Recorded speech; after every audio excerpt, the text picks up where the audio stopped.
Welcome to Nana classes. दोस्तों, नाना classes के YouTube channel पे आपका स्वागत है। आज राजस्थान जीके की क्लास 38 नंबर क्लास में आप सभी विद्यार्थियों का स्वागत है। और प्रतिदिन 50 क्वेश्चनों की इस क्लास में रोजाना रोज 8 बजे आपको ये क्लास मिलती है, जिसमें आपको राजस्थान के इतिहास, भूगोल, कला, संस्कृति से और पॉलिटिकल से संबंधित जितने भी राजस्थान के एग्जाम है उन सब के लिए इंपॉर्टेंट साबित होने वाले। तो रोज शाम 8 बजे की इस क्लास की शुरुआत करने जा रहे हैं। जल्दी से वीडियो को लाइक कर दो, शेयर कर दो। अगर आप चैनल पे नए हैं तो इसको सब्सक्राइब कर लो। तो स्टार्ट करते हैं। आज के इस क्लास की शुरुआत होने जा रही है। पहला क्वेश्चन आपके सामने, निम्नलिखित में से राज्य का वास्तविक कार्यपालिका प्रधान कौन होता है? निम्नलिखित में से जो राज्य का जो वास्तविक कार्यपालिका प्रधान होता है वो कौन होता है? राज्यपाल, मुख्यमंत्री, मंत्री परिषद या फिर मुख्य सचिव होता है? राज्यपाल, मुख्यमंत्री, मंत्रिमंडल या मुख्य सचिव, कौन वास्तविक कार्यपालिका कौन होती है? बहुत इंपॉर्टेंट क्वेश्चन है। तो इसका उत्तर हो जाएगा वास्तविक जो कार्यपालिका प्रधान होती है मुख्यमंत्री होता है। सीधा पेपर में आ जाए, राज्य का कार्यपालिका प्रधान कौन होता है? तो उत्तर लगाओगे राज्यपाल। राज्य का सीधा क्वेश्चन आ जाए, राज्य का कार्यपालिका प्रधान होता है तो उत्तर आएगा राज्यपाल। अगर आपसे पूछे राज्य का वास्तविक कार्यपालिका प्रधान कौन होता है तो मुख्यमंत्री और उसकी मंत्री परिषद होती है। और जब आ जाए राज्य का नाम मात्र का कार्यपालिका प्रधान कौन होता है तो फिर उत्तर आ जाएगा राज्यपाल। इतनी चीजें याद रखना है। राज्य का जो सबसे मुख्य प्रशासनिक अधिकारी होता है वो मुख्य सचिव होता है। मुख्यमंत्री के वेतन और भत्ते निम्न में से किसके द्वारा तय किए जाते हैं? मुख्यमंत्री को वेतन और भत्ते दिए जाते हैं, वो कौन तय करता है? संसद, राज्यपाल, राज्य विधानसभा या संविधान की तीसरी अनुसूची? बहुत ही जबरदस्त क्वेश्चन है आपके लिए। आपको ये पता है मुख्यमंत्री को वेतन और भत्ता, एक तो आपको ये पता होना चाहिए कि मुख्यमंत्री को वेतन कितना मिलता है। तो याद रखना वर्तमान में वेतन और भत्ते सारा कुछ मिला के प्रति माह 85,000 रुपए मुख्यमंत्री के बैठते हैं। ध्यान रखना कितने? 85,000 रुपए। अब देता कौन है, निश्चित कौन करता है? तो हमेशा जब भी मुख्यमंत्री, विधायक, मंत्री परिषद, इनके जब भी वेतन की बात आती है तो ये निर्णय लेता है राज्य विधानसभा। राज्य की जो विधानसभा होती है वो ये निर्णय लेती है। तो ये क्वेश्चन याद रखना, वेतन इनका बढ़ाना है, घटाना है। आपको पता है जब भी विधायकों का और मंत्रियों का वेतन बढ़ाना होता है तो इतने जल्दी पक्ष और विपक्ष सहमत हो जाते हैं, 2 मिनट में बिल पास हो जाता है। क्योंकि बात होती है इनके खुद के खुदगर्ज होते हैं। जब कह देना कि विधायकों और मंत्रियों के आज सदन में बिल पारित होगा और पक्ष और विपक्ष दोनों सहमत हो जाएंगे कि अ, वेतन बढ़ाना है, तो 1 मिनट में बिल पास हो जाता है। और अपना कोई काम होता है जनता का तो उसमें विपक्ष अड़ जाता है, कभी पक्ष अड़ जाता है। तो ये कहानियां चलती रहती है। तो ध्यान रखना, राज्य विधानसभा है वो तय करती है कि वेतन भत्ते कितना देना है, कितना बढ़ाना है, ये कुछ इसका काम है। राज्यपाल पद हेतु न्यूनतम आयु सीमा निर्धारित कितनी है? यानी किसी व्यक्ति को किसी राज्य का राज्यपाल नियुक्त करना है तो उसके लिए न्यूनतम आयु सीमा कितनी होगी? 35 वर्ष, 25 वर्ष, 18 वर्ष, 50 वर्ष? ये क्वेश्चन पेपर में आते ही आते हैं, ध्यान रखना। और बहुत सारे विद्यार्थी इन क्वेश्चनों में कंफ्यूज हो जाते हैं। तो राज्यपाल पद हेतु न्यूनतम आयु सीमा है 35 वर्ष। ध्यान रखना, मैं बार बार आपको बताता हूँ, 3 ही पद ऐसे हैं जहाँ पे 35 वर्ष आयु चाहिए। एक तो राष्ट्रपति, एक उपराष्ट्रपति और एक राज्यपाल, तीनों के लिए 35 वर्ष आयु चाहिए। अच्छा, 30 वर्ष किसकी चाहिए? एक तो राज्यसभा का सदस्य जब वो सांसद निर्वाचित होगा तब, और एक 30 वर्ष चाहिए विधान परिषद का सदस्य बनेगा तब 30 वर्ष चाहिए। 25 वर्ष किसको चाहिए?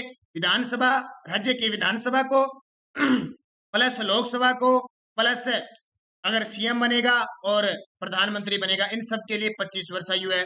21 वर्ष जो सरपंच बनेगा, वार्ड पंच बनेगा, प्रधान बनेगा, जिला परिषद बनेगा, जिला प्रमुख बनेगा, उसके लिए 21 साल है। और वोट डालने के लिए 18 वर्ष है। सारी बता दी मैंने। यहां से पेपर में कभी ना कभी पूछे जाते हैं प्रश्न। निम्नलिखित में से कौन सा राज्यपाल के विशेष अभिभाषण से संबंधित है?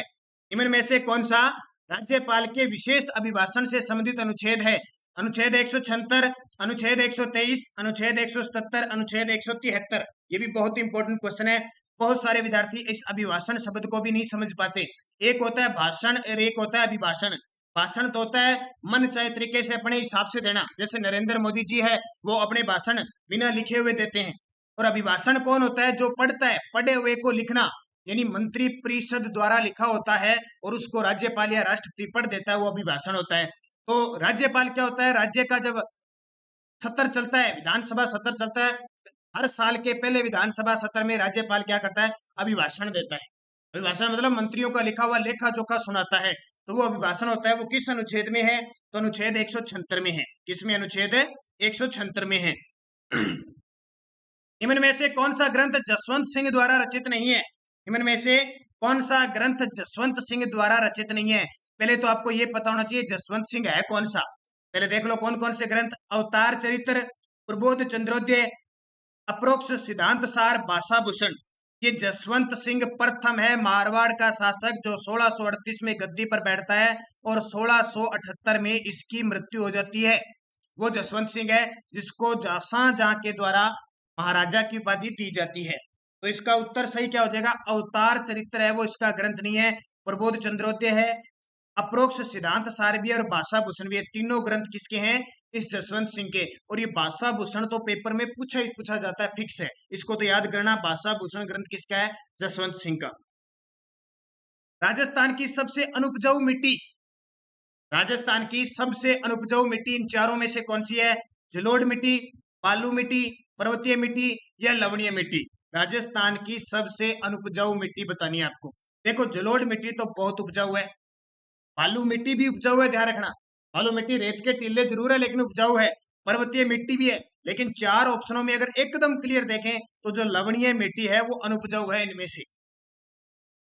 राज्य में भारतीय मौसम विभाग की वेधशाला कहाँ स्थापित है? राज्य में भारतीय मौसम विभाग की वेधशाला कहाँ स्थापित है? जयपुर में, कोटा में, माउंट आबू में, जैसलमेर में। मौसम की जानकारी दी जाती है ना, अपने पहले सूचना आ जाती है ना, आज पश्चिमी राजस्थान में ये होने वाला है, आज पूर्वी राजस्थान में बारिश होने वाली है, चक्रवात की संभावना है, आंधी आने की संभावना है, बूंद बूंद ओले पड़ने की संभावना है। तो ये हमारे कहाँ से सूचना मिलती है? हमें जयपुर से सूचना मिलती है।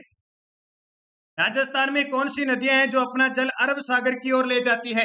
राजस्थान की वे कौन सी नदियां जो अपना जल अरब सागर की ओर ले जाती है? बहुत बार पेपर में आया है कि अरब सागर राजस्थान की किस दिशा में है। ध्यान रखना, इधर दक्षिण पश्चिम में अरब सागर की खाड़ी है और इधर इस साइड कौन सी है? बंगाल की खाड़ी है।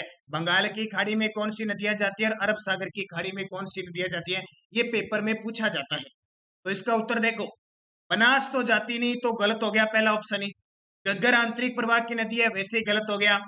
माही जाती है, लूणी जाती है, सोम जाती है क्या, और साबरमती जाती है। माही, लूणी, चंबल, चंबल नहीं जाती है, कट गया, तो 3 हो गया। अब आजकल पेपर में ये नहीं पूछते। अब जैसे यहाँ देखो सोम नदी है, अब सोम नदी सीधा अपना जल अरब सागर में ले जाती है, सोम नदी माही में मिलकर जाती है। तो पेपर में आजकल ना सहायक नदियों से भी पूछ लेते हैं कि कौन सी सहायक नदी अरब सागर में जाती है और कौन सी बंगाल की खाड़ी में। अभी 2019 में एक पेपर में क्वेश्चन आया था, एक नदी का बारे में पूछा गया था कि कौन सी नदी बंगाल की खाड़ी में गिरती है। तो सहायक नदियां मिलके भी जाती है। जैसे मान लो कोई नदी है, एक नदी यहाँ होगी, वो इसके साथ मिल गई और ये नदी यहाँ मिलके आगे चंबल में मिल गई। अब मान के चलो अपने चंबल नदी को ले लेते हैं। चंबल नदी जैसे बनास है, यहाँ बनास नदी है, बनास नदी चंबल में मिल गई। बनास नदी में कोठारी नदी, कोठारी की कोई और सहायक नदी है वो यहाँ मिल गई। यहाँ से चली इस नदी के बारे में पूछ ले कि ये नदी कहाँ गिरती है, तो कोठारी, कोठारी से बनास, बनास चंबल, चंबल यमुना में, यमुना आगे गंगा में और गंगा आगे ब्रह्मपुत्र में मिलकर बंगाल की खाड़ी में जाती है। तो ऐसे प्रश्न आजकल घुमाकर पूछ लेते हैं। तो माही, लूणी, सोम, साबरमती। अगला, राजस्थान में सर्वाधिक ओलावृष्टि वाला जिला कौन है? राजस्थान में सर्वाधिक ओले कहाँ गिरते हैं? जयपुर में, सिरोही में, जैसलमेर में या श्री गंगानगर में? राजस्थान में सर्वाधिक ओले कहाँ गिरते हैं? बहुत इंपॉर्टेंट क्वेश्चन है अभी, और लगभग जयपुर वासी तो जानते हैं कि हमारे यहाँ पे सबसे ज्यादा ओलावृष्टि होती है। अच्छा, श्री गंगानगर में क्या होती है? सर्वाधिक आंधियां चलती है। अभी श्री गंगानगर जिले के अंदर सर्वाधिक क्या चलती है? आंधियां चलती है, और सर्वाधिक मानते हैं कि 27 दिन आंधियां चलती है। लेकिन वास्तविक रूप से 27 क्या, 50 दिन ही चलती है, चलने लग जाती है तब तो। लेकिन एक मौसम विभाग के अनुसार 27 दिन चलती है, और सबसे कम झालावाड़ में महज 3 दिन चलती है। डूंगरपुर जिले का लिंगानुपात 2011 में कितना था? यानी 2011 की जनगणना के अनुसार डूंगरपुर जिले का लिंगानुपात 1011, 982, 994, 1022। ये भी बहुत इंपॉर्टेंट क्वेश्चन है, और जनगणना से तो पेपर में आता ही आता है प्रश्न, और आसान सा क्वेश्चन आता है। तो याद रखना, डूंगरपुर का लिंगानुपात है 994। अब डूंगरपुर का ही क्यों पूछा? क्योंकि राजस्थान में सर्वाधिक लिंगानुपात भी किसका है? डूंगरपुर का। कितना? 994। और बड़ी बात, राजस्थान का कोई भी जिला 1000 से ऊपर नहीं है, 1000 से ऊपर नहीं है। सिर्फ ग्रामीण लिंगानुपात है पाली का 1003 3। ये भी याद रखना, पेपर में सीधा पूछा जा सकता है। लूनी बेसिन का मध्यवर्ती घाटी भाग किसके मध्य स्थित है?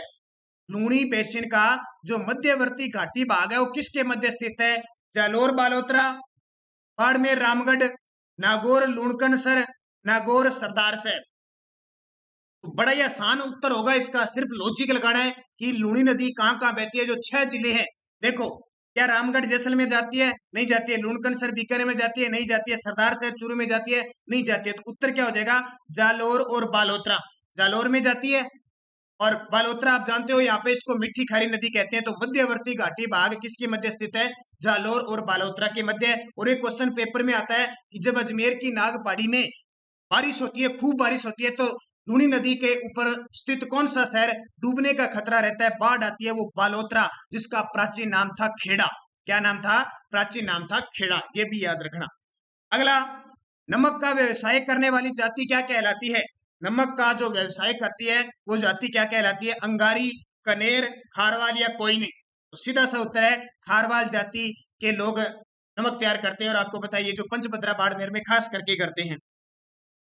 मालखेत की पहाड़ियां किस जिले में स्थित है? मालखेत की पहाड़ियां किस जिले में है? सीकर में, सिरोही में, कोटा में, जालोर में? तो मालखेत की पहाड़ियां सीकर के अंदर है। कहां पे?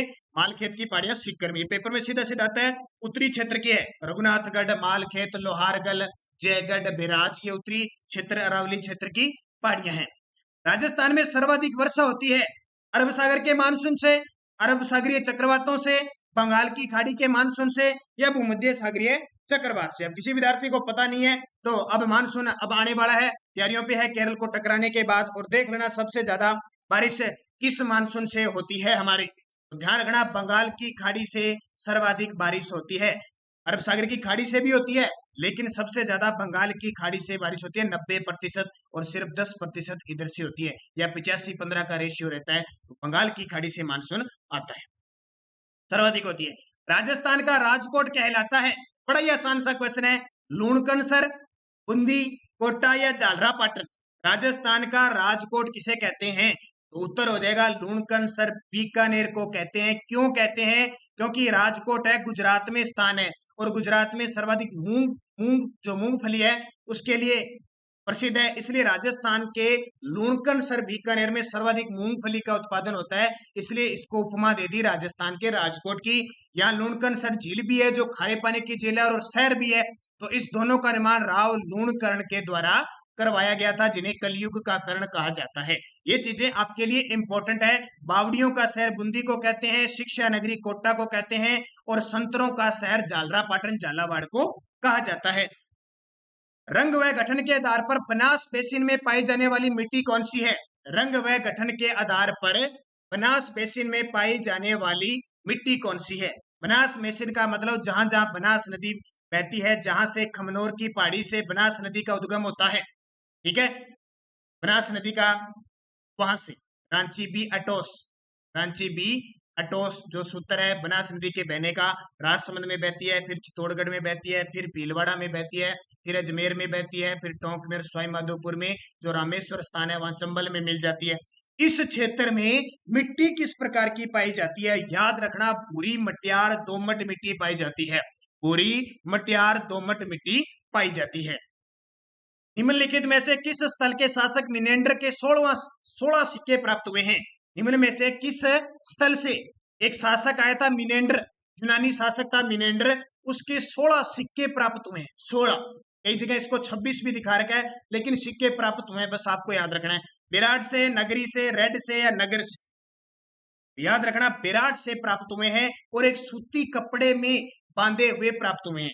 टोटल 36 सिक्के बताते हैं, उनमें से 28 तो ये शासक मिनेंडर के हैं, और 8 एक पंचमारक सिक्के प्राप्त हुए हैं। 36 बताते हैं, कहीं 26 कहीं 16, लेकिन टोटल 36 मिले, उसमें से 18 मिनेंडर के यूनानी शासक के समय मिलते हैं। लेकिन क्वेश्चन जैसे भी दे दिया, मिनेंडर के 16 सिक्के कहां से प्राप्त हुए हैं? विराटनगर से। प्राचीन राजस्थान में मालवों की शक्ति का केंद्र किसके आसपास केंद्रित था? प्राचीन राजस्थान में जो मालव की शक्ति का केंद्र है वो किसके आसपास केंद्र था? उदयपुर के आसपास, जयपुर के आसपास, और बीकानेर के आसपास, या कोटा के आसपास? तो उत्तर हो जाएगा जयपुर के आसपास। आपको पता है टोंक दोसा का क्षेत्र है, उसको मालव प्रदेश के नाम से पुकारा जाता है। अगला क्वेश्चन देखिए, अपराजित के शिलालेख के रचयिता निम्न में से कौन थे? अपराजित, ठीक है, अपराजित एक शासक आए थे, सोमदेव, नारायण, दामोदर या गजोधर। अपराजित एक प्रतिहार वंश का शासक आया था ये। इसके शिलालेख के, अब एक विद्यार्थी ने कल कमेंट किया था सर शिलालेख क्या होता है? शिलालेख होता है पत्थर, शिला मतलब पत्थरों पर लेख लिखे होते हैं अलग अलग भाषाओं में। जैसे मान लो आजकल आपने देखा है कहीं भी पत्थर होता है, उसमें विधायक, सांसद या सरपंच के द्वारा लोकार्पण किया जाता है कि चक इतना इस गांव में इतना लोकार्पण किया गया, इतनी राशि लगाई गई। आजकल डिजिटल रूप से मशीनों से वो पुट हो जाते हैं। पहले क्या है, चीनी तोड़े से खोद खोद के छेद कर करके उसको शिलालेख पे लिखा जाता था। अब पहले कोई कॉपी वगैरह कंप्यूटर तो था नहीं, जैसे प्रिंट निकाल दिया और आ गया। पहले क्या है, कोई भी राजा सूचना देना चाहता था जनता को या अपनी कोई प्रशस्ति या अपनी प्रशंसा लिखना चाहता था तो बहुत बड़े पत्थर पर, अब ऐसे नहीं पीता पत्थर ले लिया उस पर लिख दिया, यानी इतना बड़ा, जैसे बहुत जैसे अपना जितना मान लो घर है ना उतना बड़ा पत्थर ले लिया, उस पे सारी चीज वो लिखवाता था ऐसे। जैसे अशोक के शिलालेख मिले तो जो शिलाओं पर, पत्थरों पर जो लेख लिखे हुए मिले वो शिलालेख होते हैं, ध्यान रखना। तो ये इसका उत्तर हो जाएगा, इसके रचयिता थे दामोदर। विराट में प्रथम उत्खनन किसके नेतृत्व में किया गया था? Dayaram Sahni, NR Banerjee, P R Bhandarkar, RC Agarwal. और एक दिन मैंने सभ्यता के आपको जबरदस्त क्वेश्चन बताए थे, और आप लगाना राजस्थान की प्राचीन सभ्यता बाई नानक क्लासेज, आपको पूरी डिटेल मिल जाएगी, पूरा चिट्टा सारे क्वेश्चन, एक भी बार क्वेश्चन नहीं जाएगा। बस जो भी आपको टॉपिक देखना हो टॉपिक का नाम लगाओ बाई नानक क्लासेज, या प्ले लिस्ट में जाके राजस्थान हिस्ट्री, राजस्थान कल्चर और राजस्थान पॉलिटिकल, राजस्थान ज्योग्राफी के टॉपिक देखें, पूरा भंडार पड़ा हुआ है। तो दयाराम साहनी ने 1936-37 में पहली बार विराट में उत्खनन किया था। किस मुगल है ये, किस मुगल सम्राट ने स्वाई जयसिंह को राज राजेश्वर की उपाधि से विभूषित किया था? स्वाई जयसिंह के बारे में कोई ना कोई क्वेश्चन आता रहता है। किस मुगल सम्राट ने स्वाई जयसिंह को राज राजेश्वर की उपाधि से विभूषित किया था? और आपको पता है ना, इस स्वाई जयसिंह ने 1700 से लेकर 1743 तक 7 मुगल बादशाहों का काल देखा था। कितने? 7 मुगल बादशाहों का काल, बहुत बड़ी बात है। तो इसका उत्तर क्या हो जाएगा, देखिए मोहम्मद शाह एक शासक आए थे। कौन है? मोहम्मद शाह एक शासक आए थे जिन्होंने राज राजेश्वर की उपाधि दी थी, क्योंकि औरंगजेब के बाद मुगल सिस्टम खत्म हो गया था, आते गए जाते गए आते गए जाते गए। कहाँ के शासकों द्वारा रावल और महारावल की उपाधियां ग्रहण की गई थी? स्टार लगा लो, ये कहीं ना कहीं पेपर में आएगा। कहाँ के शासकों के द्वारा रावल और महारावल की उपाधियां ग्रहण की गई थी? जोधपुर, डूंगरपुर, कोटा, बीकानेर। जल्दी से कमेंट में जवाब दे दो, बड़ा शानदार क्वेश्चन है, सीधा सीधा क्वेश्चन है। कई बार तो अपनी पूरी हिस्ट्री रट के चले जाते हैं और पेपर में क्वेश्चन आ जाता है ये लो ऐसा। तो इसका उत्तर हो जाएगा डूंगरपुर। अब मैं आपको बता देता हूँ, 2018 के उद्योग प्रसार अधिकारी के पेपर में क्वेश्चन क्या आया था कि निम्न में से राजस्थान के किस राजवंश के शासक अपने आगे महाराव की उपाधि लगाते थे? ये क्वेश्चन आ गया 2018 में। निम्न में से किस राजस्थान की किस रियासत के राजवंश अपने आगे महाराव की उपाधि लगाते थे? तो इसका उत्तर हो जाएगा कोटा के। कोटा और बूंदी हड़ौती के शासक महाराव की उपाधि लगाते थे। जोधपुर के शासक राव की उपाधि लगाते थे। डूंगरपुर और बांसवाड़ा के शासक रावल या महारावल लगाते थे, ये सिसोदिया शाखा थी। बीकानेर के राठौर थे, ये भी राव लगाते थे। और जो मेवाड़ के शासक थे वो क्या लगाते थे? वो या तो लगाते थे राजा या फिर महाराजा, यानी राणा या महाराणा लगाते थे, राणा या महाराणा लगाते थे। इसके अलावा जो आमेर के शासक थे, जयपुर के शासक, वो स्वाई जय सिंह के बाद स्वाई की उपाधि लगाते थे। जितने भी देख लो, स्वाई जय सिंह, स्वाई राम सिंह, स्वाई मान सिंह, ठीक है, स्वाई माधो सिंह, स्वाई ईश्वरी सिंह, ये स्वाई लगाते थे। इनमें से पेपर में क्वेश्चन आता है, ये उपाधियां आपको याद रखनी है, पेपर में पूछा जा सकता है। और जैसलमेर के शासक भी महारावल लगाते थे, ये भी याद रखना। और मेवाड़ के शासक भी एक रावल शाखा थी ना, और रावल शाखा वो भी रावल लगाते थे। तो पेपर में देखो, अब यहाँ पे मेवाड़ नहीं दिया हुआ है। मोरनी मोड़ना किस जनजाति से संबंधित है? मोरनी मोड़ना किस जनजाति से संबंधित है? तो इसका उत्तर क्या हो जाएगा? मोरनी मोड़ना किस जनजाति से संबंधित है, ये पेपर में क्वेश्चन आता है, इसको याद रख लेना। तो ये मीणा जनजाति से संबंधित है। राजस्थान के बांसवाड़ा जिले में मानगढ़ क्यों जाना जाता है? मानगढ़ धाम क्यों जाना जाता है? और ये क्वेश्चन पेपर में श्योर है, कोई भी एग्जाम देखना, यहां से पेपर में आते हैं। राजस्थान के बांसवाड़ा जिले में जो मानगढ़ है वो क्यों जाना जाता है? आदिवासियों के द्वारा अंग्रेजों का दमन किया था। प्रसिद्ध पुरातात्विक किला है, पौराणिक त्रिपुरा सुंदरी का मंदिर है, या फिर प्रताम आदिवासी राज्य का अभिषेक स्थल है। तो ये आदिवासियों द्वारा अंग्रेजों का दमन, आदिवासियों द्वारा अंग्रेजों का दमन। यहाँ पे क्वेश्चन क्या है, आदिवासियों का अंग्रेजों द्वारा दमन, यानी अंग्रेजों ने इनका दमन किया था। कब? बात है 1913 की। और ये भील जनजाति को जागृत करने के लिए आपको पता है 1883 में गोविंद गिरी ने संभ सभा की स्थापना की थी। और 1913 के अंदर इस मानगढ़ की पहाड़ी पर लोग इकट्ठे हुए थे, और जो भील है वो इकट्ठे हुए थे। भील इकट्ठे हुए तो वहां पे गोलियां चलाई गई थी और 1500 के आसपास भील मारे गए थे। आपको पता है मानगढ़ धाम हत्याकांड, जिसको राजस्थान का जलियांवाला बाग हत्याकांड कहा जाता है, इसलिए प्रसिद्ध है। ये उस समय आपको पता है गुजरात और बांसवाड़ा की सीमा पे था, विवादित था। वर्तमान में ये हमारे बांसवाड़ा के अंदर है। गुर्जर प्रतिहार वंश के किस शासक ने गंगा में कूदकर आत्महत्या की थी? ये क्वेश्चन मैं बहुत बार आपको बता चुका हूँ। गुर्जर प्रतिहार वंश के उस शासक जिसने गंगा में जल समाधि ली थी, या गंगा में कूदकर आत्महत्या की थी। कई बार आता है जल समाधि ली थी, कई बार आता है गंगा में कूदकर समाधि ली थी। तो वो कौन सा है? नागभट्ट द्वितीय, जिसने जो कन्नौज को लेकर 100 वर्षीय युद्ध चला था, 100 वर्षीय युद्ध चला था, त्रिकोणीय युद्ध चला था राष्ट्रकूट पाल और प्रतिहारों के बीच, उसको जीतने का श्रेय नागभट्ट द्वितीय को जाता है। कन्नौज को गुर्जर प्रतिहार वंश की राजधानी बनाने का श्रेय जाता है। मैं ये जो क्वेश्चन बता रहा हूं ना आपको एक्स्ट्रा, समझ लो ये पेपर में आएंगे, 100% क्वेश्चन आएंगे। बस इनको ध्यान मगन, ज्यादा कमेंट पे ध्यान मत दिया करो। कुछ विद्यार्थी आपको भटकाने के लिए उल्टे सीधे कमेंट करते हैं, उनका कोई उनसे वास्तविक चीजों से लेन देन नहीं होता है। तो आप पढ़ा करो। वो तो ऐसे कॉमेडी टाइप ऐसे कमेंट डालते हैं, आप उस पर पूरा फोकस देते हो कि ये हो गया वो हो गया। कोई कुछ ही के आपसे कोई मतलब नहीं है। आप अपने कमेंट पे ध्यान दो। आप दूसरा किसी ने कमेंट कर दिया बस उसके पीछे लग जाते हो, वो मेरी है, वो उसने ऐसे कर दिया, वो ऐसे कर दिया। आप ये छोड़ो, मैं सारी चीज देख रहा हूँ कौन क्या है। कोई भी कमेंट करता है, आप अपने पर ध्यान रखो, और जो मैं जो बात बता रहा हूँ उस पर करो। आपको आधा घंटा तो पढ़ना है, आप दूसरों के साथ हम झोल में लग जाओ, न आप किसी को जानते हो ना बात, ऐसे उसने वो कर दिया। अब उसकी प्रॉब्लम आप थोड़ी सॉल्व कर दोगे, आप अपने अपने ठिकानों पे बैठे हो। बस आप अपना काम कीजिए। कोई कुछ लिखे लिखने दो, जो उल्टा सीधा होगा उसको अपने ब्लॉक कर देंगे, और जो सही है उसको चलने दो। कुछ विद्यार्थी ऐसे ही इंटरेस्ट बना देते हैं कमेंटों को, तो ध्यान रखा करो थोड़ा, विशेष तौर पे फोकस दो। लेकिन थोड़ा बहुत ही, ऐसी थोड़ी उसके सारे पीछे पड़ गए और अपना क्वेश्चन चल रहा है 3-4 क्वेश्चन ऐसे धूड़ में लठ मार के छोड़ दिए। तो ये ध्यान रखा करो आप।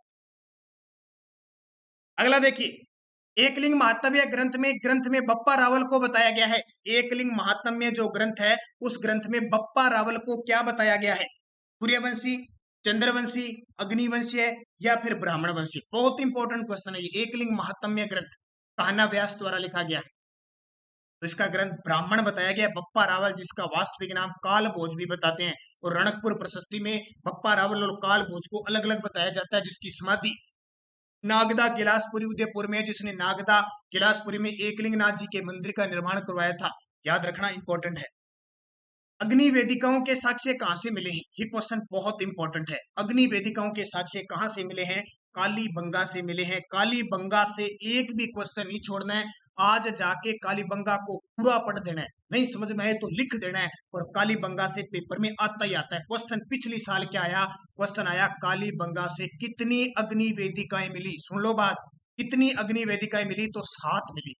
यानी हवन कुंड कह सकते हैं, अग्नि कुंड कह सकते हैं, 7 मिली। याद रखना। राजस्थान राज्य में मुख्यतः कोयले की किस्म कौन सी पाई जाती है?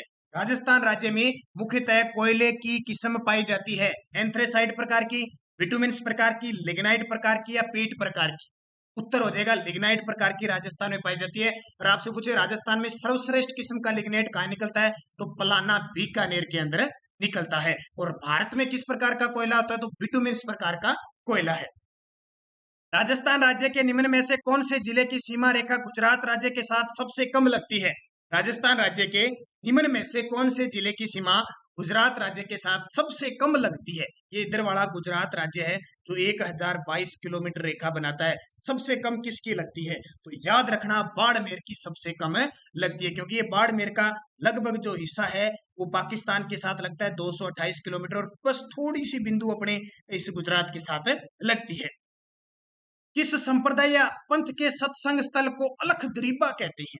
किस संप्रदाय या पंथ के सत्संग स्थल को अलख द्रीपा कहते हैं? जो सत्संग है उसको अलख द्रीपा कहते हैं।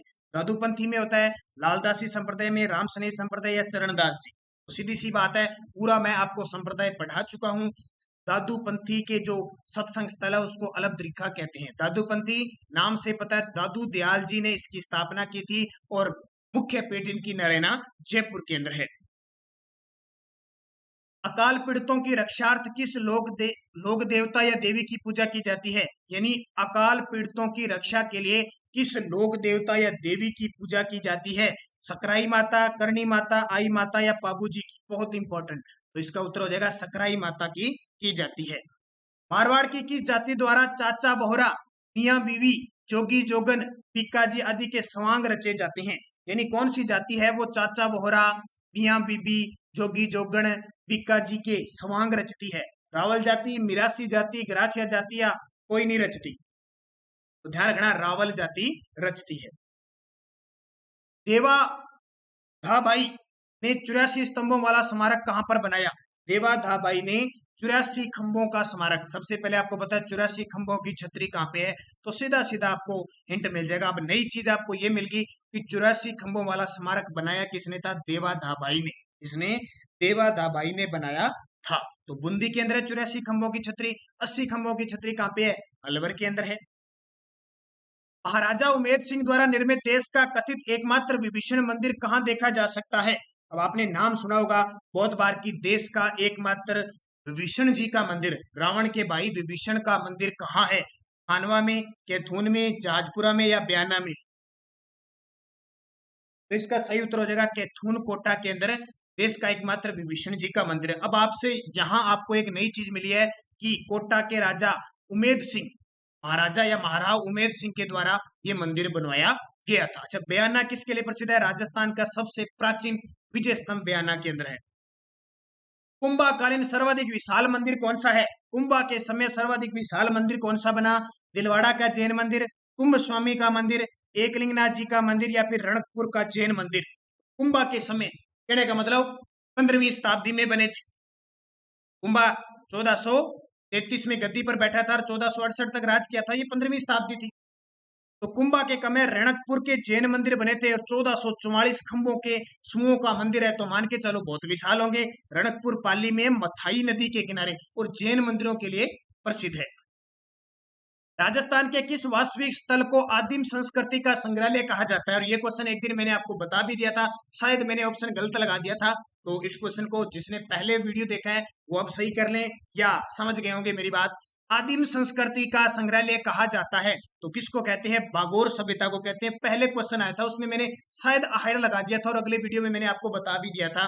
तो बागोर सभ्यता कोठारी नदी के किनारे भीलवाड़ा में है, जिसको आदिम संस्कृति का संग्रहालय कहा जाता है। भारत के सबसे प्राचीन पशुपालन के अवशेष भी यहां से मिले हैं। अगला, पृथ्वीराज सिंसोदिया की 12 खंभों की छतरी किस दुर्ग में है? पृथ्वीराज सिंसोदिया की 12 खंभों की छतरी किस दुर्ग में है? कितने खंभों की? पहले तो दिमाग में ये आना चाहिए, 12 खंभों की छतरी। चित्तौड़गढ़ में, कुंभलगढ़ में, सज्जनगढ़ में या अचलगढ़ में? तो इसका उत्तर क्या हो जाएगा? कुंभलगढ़ दुर्ग राजसमंद में। ये पृथ्वीराज सिसोदिया, जिसको उड़ना राजकुमार कहते हैं, कौन सा? कहते हैं कि घोड़ा इतना तेज चलाता था कि इसको नाम दे दिया इतिहासकारों ने उड़ना राजकुमार। और ये राणा सांगा का भाई था। इसका भाई था, राणा सांगा का भाई था। और इसने अपनी पत्नी तारावंती या तारा देवी के नाम पर अजमेर दुर्ग का जीर्णोद्वार करवाया था और उसका नाम तारागढ़ रखा था। अगला, कुंभलगढ़ दुर्ग का वास्तुकार कौन था? कुंभलगढ़ दुर्ग का वास्तुकार कौन था? मंडन, दीपाक, चेता या महेश्वर अत्री? ये बहुत इंपॉर्टेंट क्वेश्चन है, पेपर में पूछा जाता है। कुंभलगढ़ दुर्ग का वास्तुकार कौन था? सीधी सी बात है, कुंभलगढ़ दुर्ग है कहाँ पे? राजसमंद में। निर्माण करवाया था कुंभा ने और उसका दरबारी कवि था, दरबारी शिल्पकार था मंडन।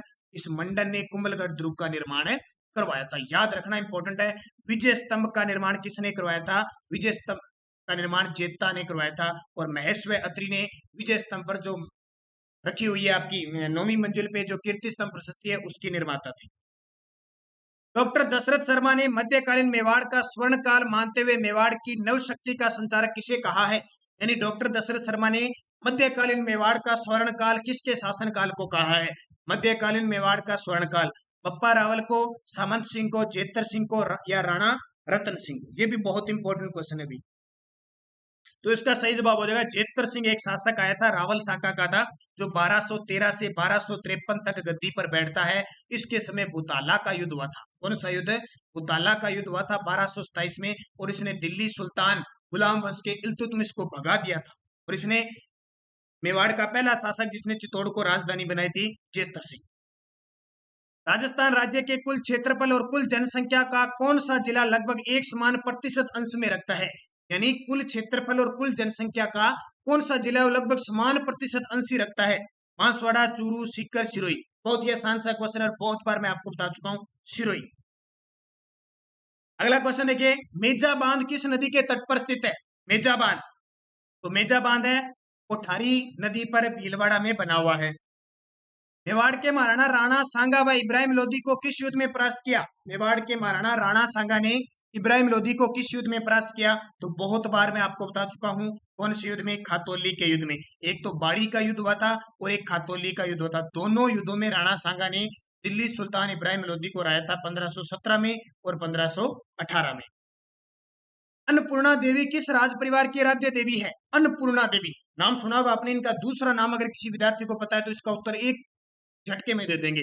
अन्नपूर्णा या शिला माता या शिला देवी, जिसकी मूर्ति मान सिंह राजा बिहार बंगाल के राजा केदार को हराकर आमेर में स्थापित करता है, तो वो कछवा वंश की आराध्य देवी है।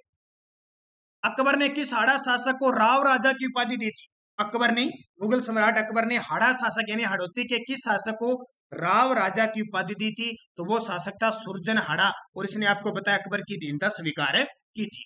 मुख्यमंत्री की नियुक्ति कौन करता है? अब ये तो आपको पता ही है, बड़ा ही आसान क्वेश्चन है। मुख्यमंत्री की नियुक्ति कौन करेगा? देखते हैं कितने विद्यार्थी इस कमेंट में जवाब दे पाते हैं। तो गवर्नर, यानी गवर्नर को क्या कहते हैं? राज्यपाल। कई तो कंफ्यूज हो जाते हैं, पहले हमारे अंग्रेजों के समय गवर्नर थे ना, अंग्रेजी में कहते थे, तो गवर्नर आज भी चलते हैं। राज्यों में गवर्नर होता है जो राज्य का संवैधानिक अध्यक्ष होता है, तो राज्यपाल नियुक्ति करता है हमेशा ही।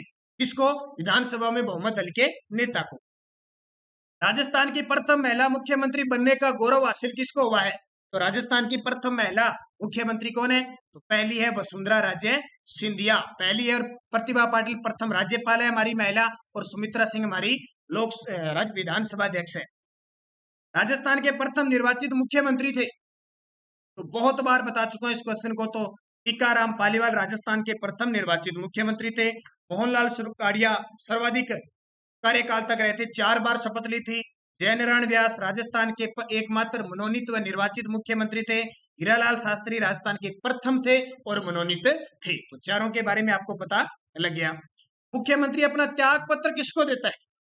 मुख्यमंत्री को नियुक्त राज्यपाल करता है, त्याग पत्र किसको देगा? विधानसभा के अध्यक्ष को, राज्यपाल को, राष्ट्रपति को, या अपनी पार्टी के अध्यक्ष को? तो हमेशा राज्यपाल को मुख्यमंत्री त्याग पत्र देता है। मुख्यमंत्री होता है, नियुक्त होता है, निर्वाचित होता है, मनोनीत होता है, उपयुक्त सभी। ऐसे प्रश्न पेपरों में आते आते हैं, ऐसे प्रश्नों को आपको याद करने बहुत जरूरी हो जाते हैं। तो जल्दी से मुझे कमेंट करके बता दीजिए कि इसका उत्तर क्या होगा। क्या मुख्यमंत्री नियुक्त होता है? क्या मुख्यमंत्री निर्वाचित होता है? क्या मुख्यमंत्री मनोनीत होता है? क्या दिमाग में आता है आपको, वो देखते हैं। तो इसका सही जवाब क्या हो जाएगा? तो इसका सही जवाब हो जाएगा हमेशा मुख्यमंत्री नियुक्त होता है, राज्यपाल नियुक्त करता है विधानसभा में बहुमत दल के नेता को। और आज का अंतिम क्वेश्चन, संविधान के किस अनुच्छेद के तहत राज्यपाल मुख्यमंत्री की नियुक्ति करता है? संविधान के किस अनुच्छेद के तहत राज्यपाल है वो मुख्यमंत्री की नियुक्ति करता है? तो अनुच्छेद 164(1), अनुच्छेद 164(1) के तहत। ध्यान रखना, अनुच्छेद 163 में ये कहा गया है कि राज्यपाल को सहायता देने के लिए एक मंत्री परिषद होगी जिसका मुखिया मुख्यमंत्री होगा। और अनुच्छेद 164 ये कहता है कि उस मुखिया को जो नियुक्त कौन करेगा? राज्यपाल करेगा, और उसको शपथ दिलाएगा। तो ये सारे क्वेश्चन आपके लिए बेहद खास है, 50 क्वेश्चन आपके हो गए। बहुत सारे विद्यार्थी शानदार कमेंट देते हैं, उन सभी को हार्दिक शुभकामनाएं। और कल की वीडियो, यानी संडे था, संडे का वीडियो नहीं मिला आपको, उससे पहले के वीडियो में कमेंट आए थे। ओम प्रकाश बेरवा जी ने कहा मेरे 45 क्वेश्चन है और उनको राम राम। ममता यादव जी ने कहा था किले वाले क्वेश्चन बहुत अच्छे थे, 43 क्वेश्चन मेरे सही हुए, बहुत अच्छी बात है। उसके अलावा Tarana ji, Rekha Tarana ji, nice video, thank you. Anita Prajapati ji ने कहा जय माता दी। अनिशा बिश्नोई, 42 क्वेश्चन सही है। और एक कल मैंने क्वेश्चन पूछा था कि राजस्थान में सर्वाधिक दुर्ग कहाँ पे? जयपुर के अंदर है। कहाँ पे? जयपुर में। अनिशा बिश्नोई ने इसका उत्तर दिया था। शायद ही और विद्यार्थी ने, हाँ, एक पूजा शर्मा ने भी उत्तर दिया था। पूजा शर्मा के 42 क्वेश्चन से हुए थे। तो जाते जाते मैं आपके लिए एक क्वेश्चन और बता देता हूँ। राजस्थान के किस शासक ने सबसे ज्यादा दुर्गों का निर्माण करवाया? राजस्थान के किस शासक ने सबसे ज्यादा दुर्गों का निर्माण करवाया? इसका आंसर देना है। पूजा शर्मा के 42 क्वेश्चन, मनीषा कंवर शानदार क्लास, थैंक यू। इसके अलावा मनीषा कंवर जी कहा कि 41 क्वेश्चन सही हुए हैं। राज गोला जी ने कहा सर्वाधिक दुर्ग जयपुर जिले में है, 79 दुर्ग बताए जाते हैं। और वीरम मेघवाल ने कहा 50 क्वेश्चन। इसके अलावा प्रकाश कुमार 43 क्वेश्चन, राजेश सैनी 40 क्वेश्चन, बहुत ही अच्छी बात है। विमला चौधरी राधे राधे आपको भी, शकुंतला देवी सभी को राम राम, आपको भी राम राम। निहारिका पुनिया, सर राजस्थान का टाइगर मैन फतेह सिंह है क्या? राजस्थान का टाइगर मैन फतेह सिंह को बिल्कुल कहते हैं, लेकिन भारत का अशोक टांकला को कहते हैं। सुशीला गुर्जर, ये अंदर से अंदर बनते रहते हैं, ध्यान रखना। वैसे आपकी बात सही है, राजस्थान का टाइगर मैन फतेह सिंह भी आता है। और सुशीला गुर्जर राम राम आपको। सपना कुमारी, राज्य में सर्वाधिक दुर्ग जयपुर में, वेरी गुड। राजगोला जी 42 क्वेश्चन सही है। परविता मेघवाल, सर एक गलत हो गया, 2 आए नहीं, 47 क्वेश्चन, बहुत ही अच्छी बात है। इतनी परफॉर्मेंस तो बहुत अच्छी बात है, जिसके मैं मानता हूँ 40 और 45 के बीच सही होते हैं, बहुत ही अच्छी बात है। निहारिका पुनिया 44 सही है। महेंद्र मुआल जी के लगभग सभी क्वेश्चन सही है। सुनीता कुचूरा 46। राजगोला जी राधे राधे। परविता मेघवाल, खम्मा गनी, पूजा शर्मा राधे राधे। महेंद्र मुआल जी राम राम जी आपको भी। सर आज मैं क्लास नहीं ले पाएंगे, ममता खान वाले जी, कोई बात नहीं, क्लास मिस हो जाए तो आपने बाद में पढ़ लिया करो। और सोनिया निर्वालिया जी राम राम आपको। निहारिका पुनिया, सर आपकी तबीयत ठीक है क्या? आज सुबह क्लास नहीं आई क्या? वैसे ही क्लास कुछ वजह से नहीं आई, वैसे तबीयत देखो चलती रहती है लगभग। और पिंकी साहू हिंदी नेट, देखो भी पिंकी साहू किशनगढ़ से है भी, तो थोड़ा सा इनका एक लिंक दे रखा है, उस लिंक को आप देख लीजिए। हिंदी के बारे में बहुत अच्छा ज्ञान, नेट जेआरएफ है वो। नीचे नीचे आप आज कल के वीडियो में कमेंट देखोगे तो पिंकी साहू से मैं निवेदन करूंगा कि आप कल भी अपना कमेंट डालें। हिंदी के अच्छे व्याख्याता हैं, अच्छा नॉलेज है, और हिंदी की फर्स्ट कॉलेज लेक्चरर की तैयारी करें तो उनके आप वीडियो देखें। जो विद्यार्थी हिंदी की क्लास देखना चाहते हैं, ये लिंक दे रखा है पिंकी साहू हिंदी नेट सेट नाम से, तो आप इन्हें जरूर देखें, फॉलो जरूर करें, वीडियो को इनका लाइक शेयर करें, ताकि आपको हिंदी की क्लासें बढ़िया तरीके से दे सकें। तो ये थे दोस्तों आज के बहुत इंपॉर्टेंट 50 क्वेश्चन। कितने सही हुए मुझे कमेंट करके जरूर बताना। तो जुड़े रहिए हर रोज सुबह 7 बजे और शाम 8 बजे। वीडियो को लाइक करें, शेयर करें, और चैनल पे नए हैं तो इसको सब्सक्राइब करें। धन्यवाद। जय हिंद, जय भारत।